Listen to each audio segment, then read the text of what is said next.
Welcome to New York Got Game. What's up, everybody? Welcome back to another edition of New York Got Game. Knicks preseason in full swing. 2 games already played. We got some preseason action. They played 2 of those games, both against the Sixers in Abu Dhabi, and now they are returning home to play the rest of their preseason games here in the States. So joining me this week, we're going to talk about those games in a very different way. We'll get to that in a second, is my guy, Bryan Fonseca, who's here with me now. Bryan, what's going on, man? Who else? Who else but to give you these extensive preseason reviews for games that took place on the other side of the world? Who else but us? Who else? Who else was doing it? Hey, look, on Thursday, Knicks played their first preseason game. I was just happy the basketball was back, man. I was happy basketball was back.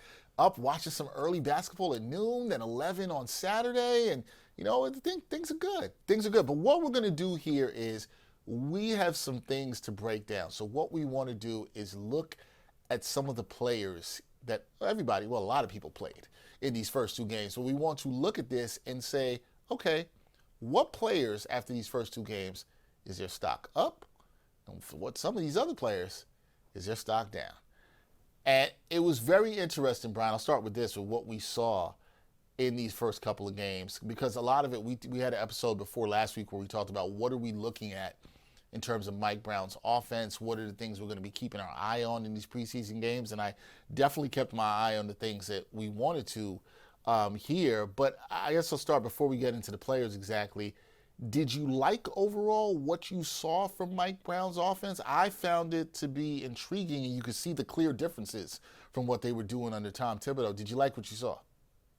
Yeah, you see some experimentation for sure, which is what the preseason should be about from a coaching perspective. Obviously, you don't want to show all your cards, but you are seeing ball movement.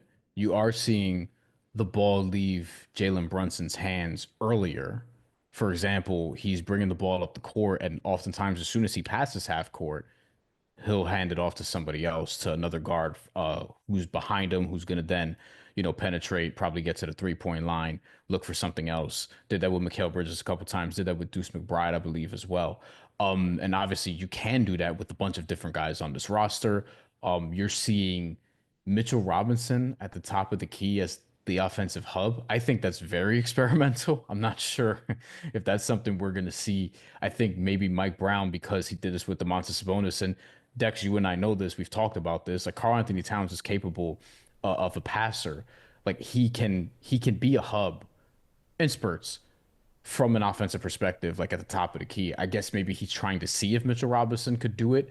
The early returns would say, hey, he missed a couple of open cutters, on different occasions. But I do think, yeah, you're seeing some different schemes so far, and just sort of playing around with different looks and things like that. So Yeah. I like it. Yeah, no, I liked it. I think you got to like the movement. I talked about it on Thursday with Brandon. I came on here and had a conversation with him about it. What I like to see. You talked about Cat. He's not one of the 6 players we're going to talk about here today, but I will say that in the first game against the Sixers, there was an action I liked early in the game. I think it was in the first quarter, where he drove and actually was very active in keeping his head up and had a kick out to Pacome Dadiet, who didn't hit a 3. But I still like that, the fact that he was looking while attacking. That's something we haven't really seen from Cat. When he's attacking, it's just like, I'm going straight to the rim, right? No matter what. It looks kind of clunky and awkward, as we said a lot during the playoffs. But you seeing guys look for each other. It didn't look fully cohesive, and it's not going to be because it's preseason. But I still thought it looked really interesting to what you're seeing from the Knicks and the way they're trying to play. You also saw guys trying to leak down the court, trying to get easy baskets. You saw the ball movement, particularly more in the second game. You kind of see how it was getting better in game 2. But we're here to talk about the players whose stock is up, players whose stock are down. And I wanted to start with a guy who only played in one of these 2 games. He did not play in the first game. That is OG Anunoby. He didn't play in the first game. Pacome Dadiet played in the first game. Got to start in place for him. We'll get to that in a second. I thought that was interesting. I will say that as much. But OG Anunoby doesn't play in the first game, right? Comes in the second game. He gives you 13 points on 4-7 shooting, 3 of 5 from downtown. I thought he looked really good on both ends of the court. He looked really comfortable. He looked like a player to me, Bryan, who could thrive in this Mike Brown system, like the movement can actually help him because he's a guy, we know he's a good corner three shooter. Mike Brown wants these guys to get to the corners quickly when they're going down the court. I thought he looked good. I think his stock is up. What'd you make of what you saw from OG? Yeah, and I agree. We only saw him for 17 minutes, Yeah, maybe in that game that he started because he 16 didn't. minutes. 16. Yeah, yeah. The game he didn't start the first game. No.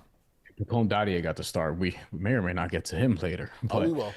in a different context. But OG Anunoby, yeah, I mean, we both said this, Dex. Like we thought the offense, if it's free flowing as advertised, it's going to benefit OG Anunoby because of how he can play off of Jalen Brunson, how he could play off of his gravity, and how as a shooter he can, especially from the corners, which we saw. That's where he made his three threes in this game. He was Yep. 3 for 5 on Saturday from three. That's where he made them. He was predominantly on the corners, and that's where he's going to stretch the floor. Obviously, the best. He's a very good corner shooter, as we've gotten to know, not just in his Knicks days, but when he was with the Toronto Raptors. Like this is something that he would do playing off of Kyle Lowry, for example, and later Fred VanVleet, for the most part. So I am curious to see other things that he can do.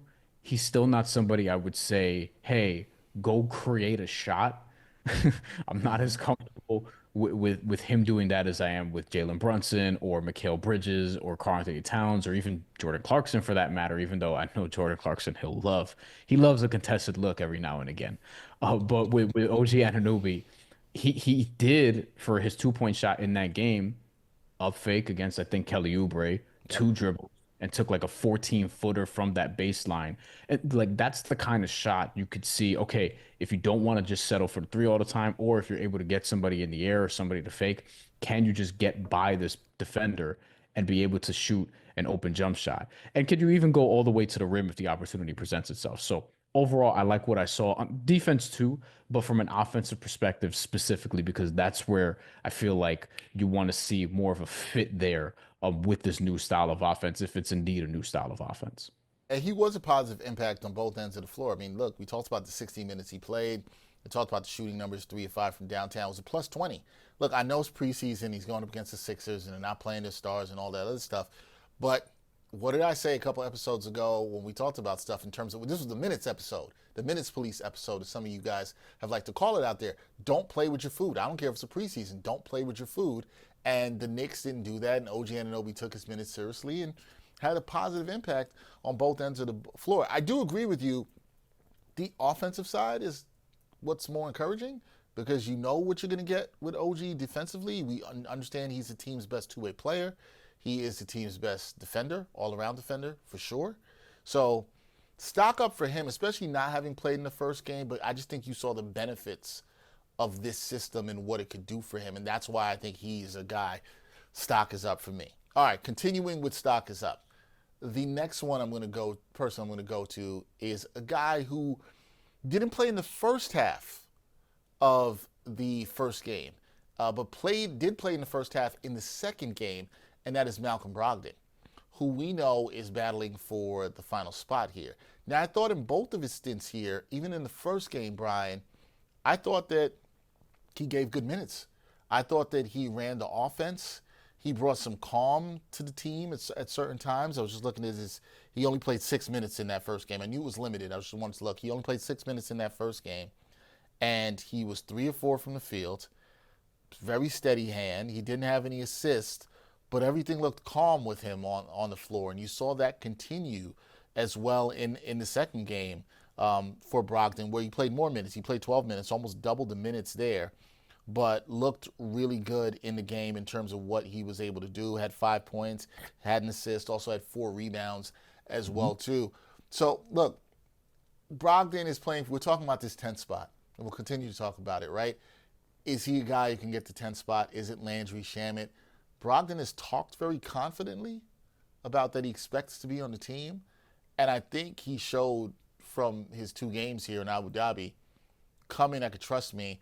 I think also Mike Brown playing him a little bit more in the first half of the second game showed a little bit when he leaned into the bench a little more. We'll get to that later. He leaned into the bench a little bit more, and I think more of what you'll see his rotation is here. But I thought Brogdon gave solid minutes where you were saying, like, okay, if he plays with certain guys in the second unit, if Brunson goes down, as a lot of people have talked to us about in comments when we took questions, he could be a steady hand.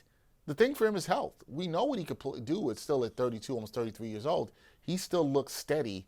He didn't look out of sorts running the team and running the offense. I thought it was a good performance from Brogdon. Again, these numbers are not jumping off the page. He's only played 18 minutes total in the preseason, but I thought his 18 minutes have been solid. He just looks like an adult in the room. You know, like he gets in the game. He's like the senior on varsity who's a backup, but like he's gonna be in the right spot most of the time. He's gonna take the right shot most of the time. He's gonna set guys up. He's an efficiency monster for his career, and this is why we both liked the fact that they got him. The fact that he was on a non-guaranteed contract made me pause a little bit, where it's like, okay, maybe he's not in the rotation from day one, or maybe he's kind of in and out for good portions of the year. But I think you and I will both acknowledge he, I would suspect, would get into that top 10 more often than not in terms of a 10-man rotation. And I think more often than not, he will like play significant minutes in that. Significant being like double digits, not like 4 minutes, 6 minutes. Like there will be times he does that as well. But over his career at 6'4", he has a 50-40-90 season in terms of efficiency. And he also has, just for his career, 46% from the field, 39% from three, and 87% on free throws. Last year was his worst season. He was in Washington. He was injured a lot. And the injuries are like that's what's really limited him throughout his career. Famously, as mentioned many times on this show in particular, came into the NBA with really, really bad medicals. So he's not somebody who's going to play 82 games, and he's not somebody you want to play a ton of minutes to, especially at this advanced stage now in his career. That being said, he comes in and he can complement every single guy on the roster pretty much. So he had minutes with Jalen Brunson. He had minutes with Jordan Clarkson. I think that's something you should see throughout the regular season. He can play with Mitchell Robinson. He can play with Karl Anthony Towns. Like there's a lot of there's not a lineup that Malcolm Brogdon can't be useful in. The only thing that you worry about is he's not always going to hit a ton of shots. Even though he is efficient, like even now he'll have games where he'll struggle from three, and then also just he looks slower compared to where he was before. So from a defensive standpoint, if you do have him out there with Jalen Brunson, like if you're guarding somebody with speed, like if VJ Edgecombe was a little bit more seasoned, maybe that's something he could take advantage of consistently. Jordan Clarkson has never been reputed to be an awesome defender as well, so that's going to be something to watch out for. But that to the side, like I think he's a great complementary player. The playmaking, I think you're going to see that more and more as he gets more reps with this team. And the efficiency, like he's not somebody who's like Jordan Clarkson's going to have a different type of efficiency battle. Oh, yeah. Yeah. Like Brogdon won't have as many 3 for 11s and 4 for 14s. Jordan Clarkson, like there's gonna be nights where he just goes off, even coming off the bench because he does that. Like occasionally he'll have his 20-point games and things like that. Brogdon is more steady. And I feel like because they're different, they complement each other in that way. So if they come off the bench together, I think that's something that could work. I think it could work. I think we also saw a little bit in game two of the Brogdon Brunson, very limited minutes for Brogdon and Brunson in the backcourt. I think something you may see Mike Brown lean into a little bit. Look, if you look at this roster, and Brogdon is to make this team, he's their only other trustworthy ball handler, right? Like the guy who you think is steady enough to handle things. And I do think that matters to some degree because if Brunson goes down, God forbid, do you trust Jordan Clarkson running the team? We don't think Deuce McBride can necessarily do that, although Deuce is somebody we could talk about. We won't, but we could say his stock is up. I just think it's less shocking because he did kind of what I expected him to do. But Brogdon, I thought looked good in the minutes that he had so far, and I think it matters that he looks the minutes because somebody we'll get to a little later, Tyler Kolek, hasn't necessarily looked the part of taking that leap to getting one of those spots. We'll get to Kolek later, but I thought Brogdon looked like what you thought he should be in what he did. I know Brian's got some stuff for Brogdon that he's gonna talk about. Kolek, excuse me, not Brogdon. Like, I don't want to overhype it to say it's bad. It's just, but we've seen what y'all have been saying about Kolek, and yeah, we've seen some. It'll be discussed. Yeah, we'll see. All right, the third and last player whose stock is definitely up, and I think the fact of where he played, how he played in these two games matters a lot. That's Mitchell Robinson. Mitchell Robinson started both games. Now Mike Brown has not said that this is definitively going to be the starting lineup. I do think it matters to some degree that Mitchell Robinson started both games. And what I took away from this, Brian, when you look at Mitchell Robinson starting both of these games, now look, the first game was fantastic in terms of his ability on the glass. He had 16 rebounds, 5 of them offensive, okay, in 15 minutes. 7 points to go along with that as well. Second game, 6 points, 8 rebounds. The thing you've seen is his impact on the boards. Now, I think the one thing you could be a little concerned about, particularly in that first game, the Knicks didn't rebound well when he was not on the floor, and you saw how impactful he was. But if you also pair that, and this is where it helps the stock go up, Cat looked comfortable at the 4, man. Cat looked comfortable at the 4 in this with Mitchell Robinson playing there. We saw how this looked. I also thought Mitchell Robinson just looked good in terms of the way he was moving.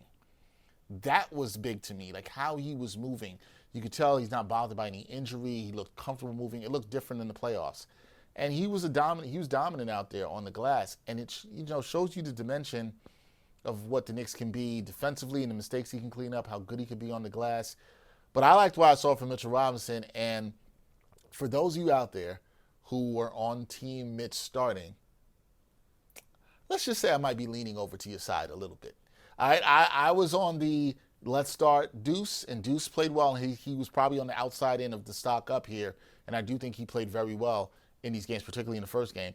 But I think with the size here, you got to like it. But I think the thing that should be taken away from all of this, whether you're talking about Mitch, whether you're talking about Deuce, you've got versatility with these lineups, right, Brian? And you can use that. But Mitchell Robinson is showing you that if he's healthy, which is a big thing, if he's healthy and he's playing like you saw here, and we know the havoc he can wreck on the board, saw this in the playoffs, this could be good for the Knicks starting lineup and just for the way they set their rotation going forward here. The most winning that Cat's done in his career before being traded to the Knicks was when he was playing alongside Rudy Gobert. So that tells you something. And it's a reason why they were able to bother Nikola Jokic. Like Denver didn't really want to play Minnesota, going into that Western Conference semifinals. And then obviously Dallas ended up beating them anyway because they were a good matchup for Denver, not for Dallas. But I do think there's a level of comfort playing with Mitchell Robinson for similar reasons as it was to playing with Rudy Gobert. I will caution because the front court here was not Joel Embiid. It was Adem Bona and Dominic Barlow. And I think that the majority of Knicks fans, as smart as many of them are and as in-depth basketball knowledge as many of them have, probably couldn't tell you what either of them looked like before these 2 games. So I don't want to oversell Mitchell Robinson's. But he didn't play with his food, right? He didn't play with his food. Right. And that kind of matters too. And this is what I want to say also. To me, Dex, he looked bouncy. Yeah. Like he looked bouncy is the perfect right? word. Looks spry, as that's kind of like an older saying, but he looked spry out there. Yeah, he looked bouncy. He was battling inside. I do wonder, and see, this was my concern going into the season, and this is why I didn't think he was going to start because I'm like, you must have a lot of faith in Ariel Hukporti as the backup because you don't have a lot of size there, which is why when we talked about the last couple roster spots with Stephen Bondi, and he said, look, they're looking for guards, which we saw with Garrison Matthews, with Landry Shamet, with Malcolm Brogdon. And I'm like, you guys kind of need another big, and, Alex Len, but you guys kind of need another big. Because if you're going to go double big, and just in case Ariel Hukporti is not quite there yet to the level you want, or if somebody goes down, Mitchell Robinson has an injury history, Karl-Anthony Towns has a bit of an injury history as well, like you're going to need some security there. It's not to say, oh, Alex Len should definitely make the team as a result, but it's more so about, hey, what's going to happen if the situation gets to a place where you're uncomfortable. That being said, Mitchell Robinson looks really good, and he's really impactful. It's worth noting that if he's going to be staggering his minutes with Jordan Clarkson, who will be coming off the bench, Jordan Clarkson's 2 assists have been to Mitchell Robinson so far in the preseason, and they made some nice connections. He's rolling well, which I think is encouraging. if they're going to use him at the top of the key occasionally, he does have to hit the cutter. Like Pacome Dadiet cut was wide open at one point when Mitchell Robinson was at the top of the key, just being the sort of engine for that possession. Completely missed them. Same thing with Gershon Yabusele on a later possession. Same thing with, I think, Mikal Bridges on a possession or two. So that's something like the vision, if he's going to be used in that way, or maybe it's just experimental. But yeah, you have to be encouraged with Mitchell Robinson, and while understanding you're going to get him in doses and in spurts, so you're going to have to account for the minutes he's not there as well. Yeah, you're going to have to. I think in terms of using him at the top of the key, that's something, I'm not saying he can't do it. I think you have to put him in the situation to see if he can, but he's going to have to get more comfortable with it. That's something I think he's going to have to get more comfortable. I think as guys get used to other guys cutting and where they're supposed to be, it can happen. Mitchell Robinson hasn't really ever had to tap into that part of his game. Maybe now he can. If Mitchell Robinson's dropping dimes out here, even a couple of games, yeah, I mean, that's... Listen, anybody who's willing to pass in the offense is better for the offense, right? Yes, it's tough because he's never done it, and also like it's not like he has like a tight handle where you're like, oh, maybe that's something he can do. Right. And it's not like he can shoot, like is a knockdown shooter from really anywhere outside the paint. So if you're a defense, you're like, okay, I'll just sag off completely so he won't be able to I'll dare him to shoot. He won't be able to hit these cutters. So I think it's more experimental. If it's something that they lean on, I'll be surprised. But I think Mike Brown is he's just trying.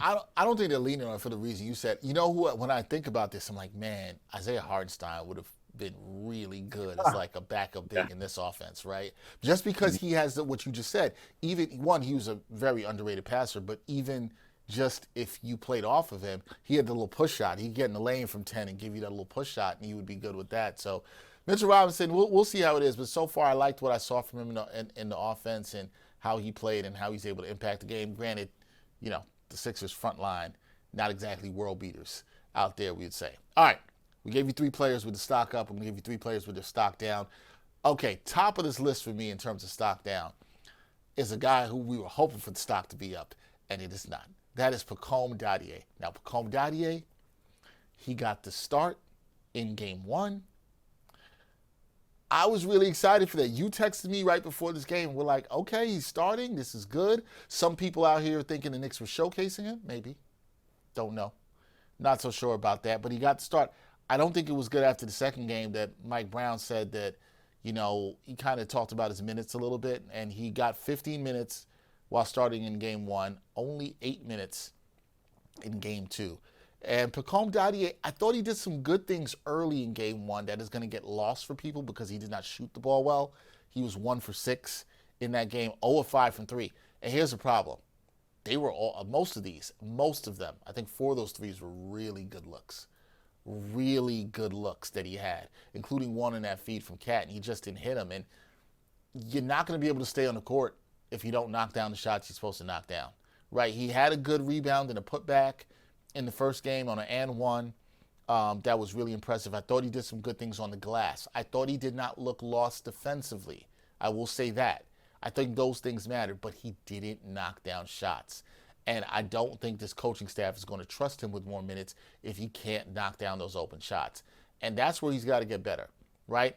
So the stock's down from, I don't think this is terrible. I don't think this is the end for Pacome Dadiet. I still think they should keep him, right? I still don't think that he's the guy they should move off of, because if OG goes down, you need to have a guy like him who could step in and give you some minutes. Again, I think there's good things in the fact he didn't look lost on defense. Also, we have to remember, he's 20 years old. He's 20 years old in his second year in the NBA, right? The organization's high on him. They said he's had a good summer. Now this is also lion season, as I like to talk about it, when you're trading, because people will say a lot of stuff if they're trying to move somebody. You know what I mean? They don't want anything to look like it's a distressed asset. Get all that.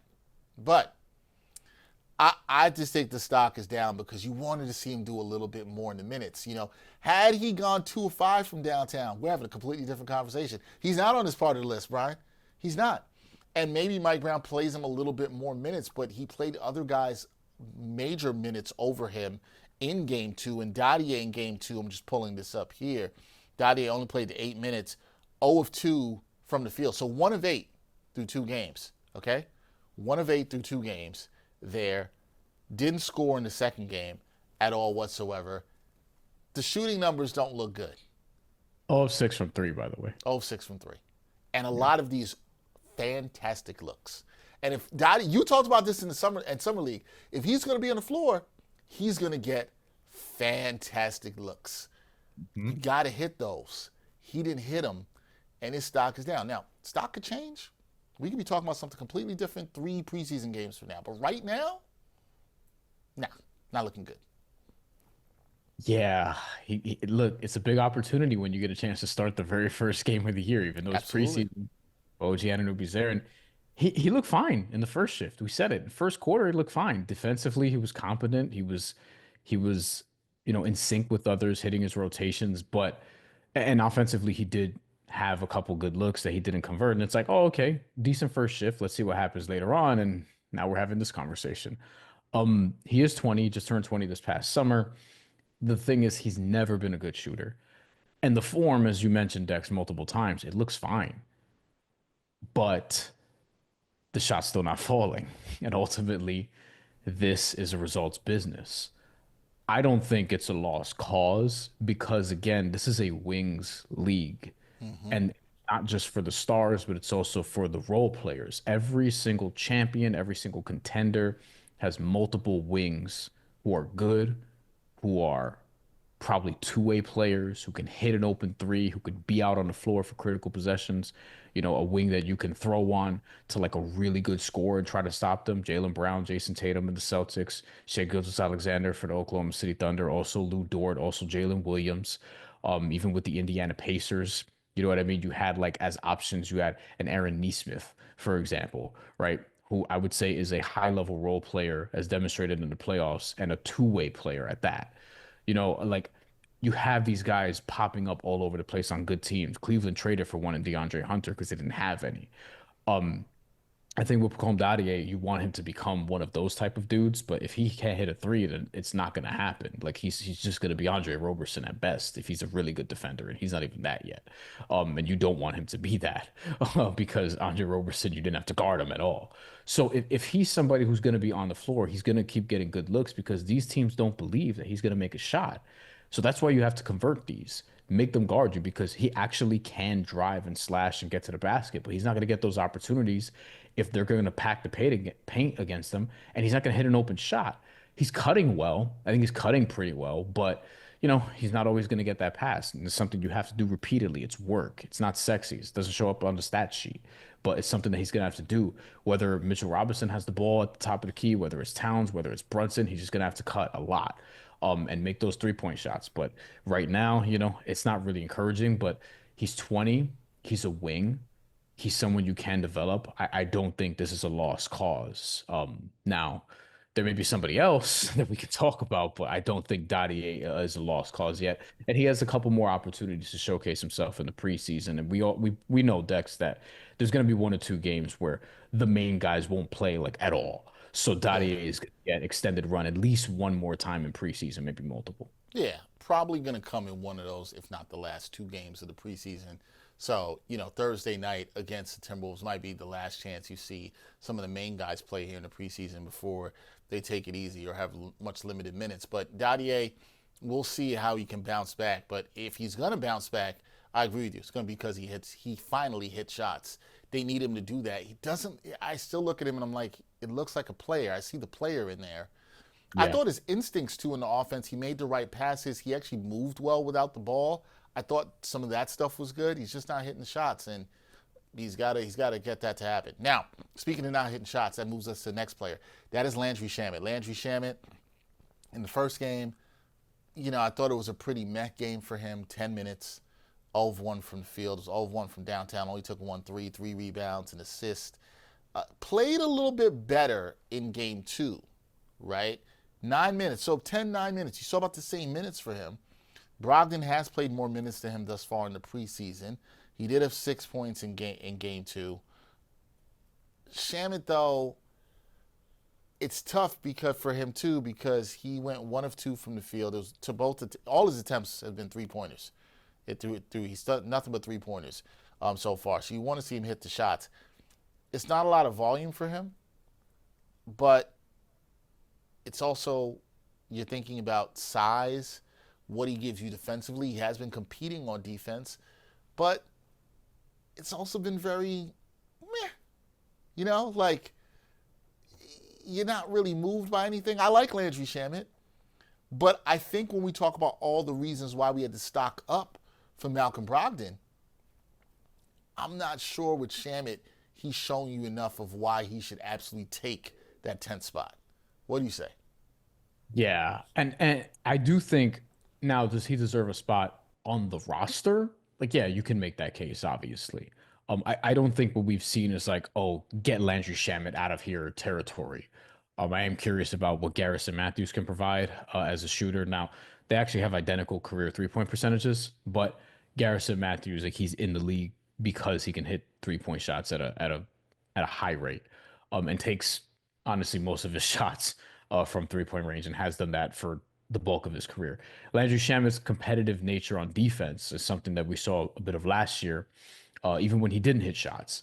I don't know how much he's going to play if he does make this roster, and I kind of think he will, but the defense is going to be what gets him on the roster, if anything, right? I think the shooting is important, obviously, and him needed to make shots. Like, yeah, that's going to be important when he's out there, but setting the tone defensively as a role guy, as somebody who's not going to play every night, that's very important. So I do think with Landry Shamet, wow, like you, it's kind of been like I agree, it's been meh.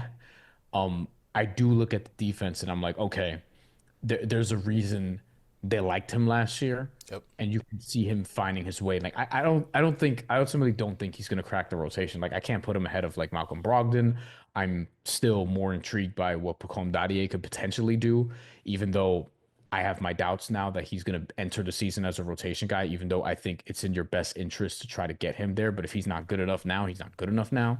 But with Landry Shamet, do I think he could be one of 11 to 15? Absolutely. But I think it should probably settle there, at least for the start of the season. But the real question comes down if you want him and Brogdon on the roster is do you think, and if we put both of us have Brogdon ahead of him right now in terms of just making the team, Yeah. do you want Landry Shamet on the roster over Tyler Kolek and or Pacome Dadiet? That's what it comes down to. For me, I'll get the answer. We'll get to this more in just one second. I think yes over Kolek. I'm not willing to say that over Dadier because I still like the upside there and what I think he can be, and I think having that upside matters in this second apron world that we're in. There's more value to that. Like, is having Landry Shamet on the roster this year keep you closer to winning the championship for the Knicks over Pacome Dadiet? Not so sure. Not so sure about that. I'm not sure about that. Okay, well, that brings us to the last person we got to talk about whose stock is down, and that is Tyler Kolek. Now, Tyler Kolek has been a guy we were looking to see a lot from here in the preseason. We talked about a lot about what he could do, but I think my biggest question for Tyler Kolek, when you look at his performance through these first couple of preseason games, is why are you shooting so much? Tyler Kolek shot a lot, particularly in the second game where he got more minutes. 14 minutes in the second game, and he shot 9 times in 14 minutes. 16 times, 25 minutes. 16 times across the two games. Across the 2 games. 16 times 25. And what did he shoot in the first game, Bryan? What did he shoot in the first game? 6 shots. Excuse me. No, 6 shots. 6 shots. 3 for 7, and then 1 7. for 9. Sorry, 7 shots. My math was off there. So 4 for 16, 25% across the 2 preseason games. We understand that Tyler Kolek, we talked about how we would watch his defense, how that might look. Would he be targeted when he came on the floor? He was not because of who the Sixers having the personnel. They didn't have the personnel to target him. It's also preseason. But he wasn't really targeted. We also wanted to see how he ran the offense. And I think Tyler Kolek knows that he does need to hit shots. The shot needs to be better for him. We understand all that. I like this. But 16 times in 25 minutes? Nah. That's not what he does though, Dex. This is the problem. It's like he's playing out of character. Like he's trying to be Monte Ellis all of a sudden. Like look at you with the throwback Gunner reference. like he in college, his senior year, and Marquette. He Mm-hmm. played 33 minutes a game. He shot 11 times per game. That's one shot every 3 minutes. He shot 16 times in 25 minutes in these two preseason games. And by the way, this is something we saw in the summer league. In the summer league, he shot 6 of 35 from 3. And remember, we talked about this extensively. It was one game where he went off, and then he was 1 for 1 million across the other four, or something along those lines. It was 17% in summer league from 3. And we looked at it and was like, all right, cut him some slack. Look at who's out there with him. It's a summer league, whatever, all these different things. Also 32% from the field. It's like what's hurting the Tyler Kolek experience is he's playing out of character. You're in Mm-hmm. the NBA because you're a really good playmaker. You're really good at creating shots for others. You can create your own shot too, but you're really good at creating shots for others. We talked about Malcolm Brogdon being an efficiency monster. Tyler Kolek in his senior year was an efficiency monster. He was not a 50-40-90 guy, but he was kind of like a 50-39-85 guy. So not that far off. And was like a traditional like 15-8 type of point guard who is going to who's going to lead his team when it matters, and who's also going to facilitate for others. The thing here is you're seeing him trying to overcompensate for I don't know what, but trying to overcompensate and trying to really like do too much. And I think it's hurting. And on top of this, unlike Pacome Dadiet, because we talked about this being a wings league, Pacome Dadiet is 20, Tyler Kolek is 24. Mm-hmm. Tyler Kolek at no point, even if you think he's going to be awesome, even if you think he's going to be Steve Nash light, I don't. But even if you think he's going to be Steve Nash light, like some of the Tyler Kolek optimists do, he's never, ever, ever going to be like a really good defensive player. Pacome Dadiet could potentially be that. Mike Brown even said so in the story that Stephen Bondi wrote for the Post, talking about Pacome Dadiet's defense and needed to be more consistent, but saying that all the tools are there. I don't think anyone's ever going to say the tools are there for Tyler Kolek in the same way. Can he compete defensively? Can he be maybe above average or at least average? Like those are the things you hope for.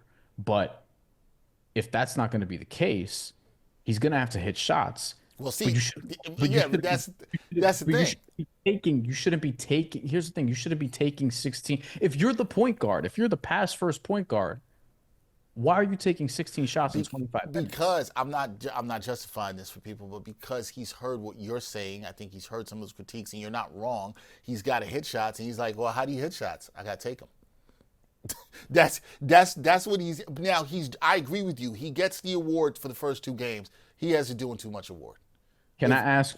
Can I ask you this question? Sure. How many assists do you think Tyler Kolek has in these 2 games? These 25 minutes he's playing If I preseason. remember correctly, it's 1, Two. 2. Okay, I And shorted if him. My bad. and he should be getting 6, 7, 8. Like that's why you're in the league. You're one of the best passers in your draft I class. think what you want to see is the balance from him. Can he still be who he is as a playmaker and hit down the shot when it's open? The same thing that applies for Pacome Dadiet to some degree applies for him in that he's got to hit the open shots when it comes there, but you don't want to see him force it and play out of his game. And here's the thing. What did we say earlier about Malcolm Brogdon and why we think he's going to win the 10th spot or in the lead for doing it? He's a trustworthy ball handler Yes. that coming into this game. And Malcolm Brogdon can get buckets if he needs to. He's a former Sixth Man of the Year winner. He just did this 2 seasons ago. He's done this. But you know what? Malcolm Brogdon didn't come in, and this is a veteran. This is what experience takes you. Malcolm Brogdon didn't come in here and was trying to do too much. He played a steady hand. He wasn't trying to score too much. He was trying to set other guys up, played within the flow of the offense. Tyler Kolek did not look like he was playing within the flow of the offense. And that's why his stock is down. So, And yes, if you're a point guard, you especially need to be in the yes, flow of the offense. You yes, should be setting the flow of the right. offense. But he wasn't doing point guard things. Right. And it's not even specific to just this is what he does and he's not doing it. So if you're looking then at a very tight window, if you're looking then at, hey, we need to fill out this roster, who's going to be 1 to 15 and plus 3 two-ways or whatever, he's not really looking encouraging right now where you're holding him up against Malcolm Brogdon, for example, who's on the bubble. Garrison Matthews, who has shown, if anything else, like he's going to have the shooting chops. Landry Shamet, who, along with having the familiarity, is going to be better than Kolek on defense against some of the guys that Kolek would otherwise have to guard. So you're signing up for basically another year of development, internal development for Kolek, where maybe he's in the G League a lot, maybe he's just riding the bench, learning from sitting down and watching. He's going to be 25 during the season. And I don't know, Dex. I'm moving to a place where it's like, what's really the case for keeping him other than finances? And maybe that's the case, right? Like you have him for a couple more years under team control at a very, very low number. And that's how you win in the NBA is you have guys within those margins who can potentially pop. But I don't know what the pop is going to look like if this doesn't figure itself out. And this is not something that's specific to these two games. This is a conversation we've had literally since last season and really heightened during the summer league. Yeah, and last thing I'll say before we wrap here is I think that this season for the Knicks, when you talk about the young players, and it's tough because we had two of the young players they drafted last year in the stock down, two of the three players we talked about in this stock down category in Kolek and Dadiet. You know, I think the fact that we haven't talked about Ariel Huck-Purdy matters here because they're playing the double big means they trust him as a backup big, and he's been fine in his minutes. And he was fine in his minutes after his first game in Summer League. I think that the Knicks needed this year to at least be able to say, we trust two of these guys to be in the rotation if they have to be. I thought that was important. Seems like right now they have one. Can one of these other two get there? I think it's fine. Now, let's say Dadiet looks great the rest of this preseason and you're like, okay, maybe he's not the 10th man, maybe he's the 11th man. I still think that matters too for the Knicks. But if that happens and then Kolek's the guy where you're like, man, like you said, he's still in development, he's still got to be in the G League, it's fine, but I don't know how much longer you can hold on to that. Is what I'll say. It's getting late early is what I'll say with that. Right. Exactly. Where is he getting minutes? Right, and the minutes are going to come to G League, but he's got to get minutes against other high-level professionals to get better outside of the team, outside of practicing with his teammates. And the Knicks are also trying to win a championship, so they don't have all the time for that. I do think they're trying to develop young guys if they can, but if someone's not ready, to your point, Bryan, and they think Huck-Purdy's ready, or think Dadiet's knocking on that door, then those guys are going to get that, and it is what it is. But I think what we'll say is for Dadiet, you know, he's about hitting the shots. For Kolek over the final 3 games of the preseason, play your game. Don't do too much. I think if he's not doing too much, he could be okay. But right now, the stock is down because he's doing way too much. Let us know what you think in the comments. Do you agree with our players whose stock is up here in the preseason? The 3 players we chose whose player stock is down. We're not saying, there are other players we could have had here too that we didn't mention, but we just picked the 3 most important players we thought to talk about in terms of stock up and stock down. Let us know what you think. Send us your questions, your comments, and everything going on. That's going to do a wrap for this edition of New York Got Game. That is Bryan Fonseca. I'm Dexter Henry. We'll catch you next time on another edition of New York Got Game. And thanks for watching New York Got Game. Boom shakalaka.